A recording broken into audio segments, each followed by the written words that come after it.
Matibay pa kaya to sa Mighty Band. Okay, saksak natin. Pagtikitin natin. And syempre, kailangan natin lagyan ng puwersa. Ito, walang cut to mga kaibigan ha. Para makita nyo lang po na tingnan natin kung effective talaga siya, kung matibay talaga siya mga kaibigan. Ayan. So mga ilang segundo lang syempre, patuyuin natin.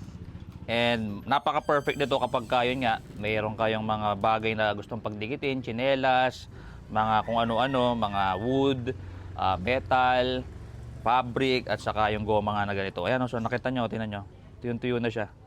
Okay? Tingnan natin kung talagang matibay siya. Kasi meron tayong nakikita yung pagkadikit na ganyan, tapos hihilahin, tapos talagang ayaw matanggal.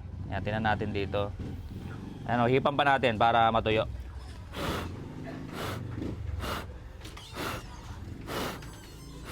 Okay?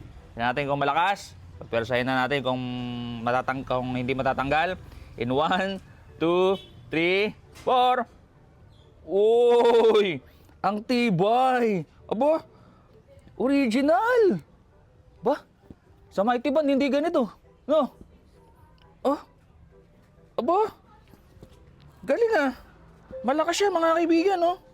Oh, di ba? Kayo na bahala kung gusto nyong subukan at napakamura lang naman, i-share ko na lang yung link nito diyan sa Yellow Basket.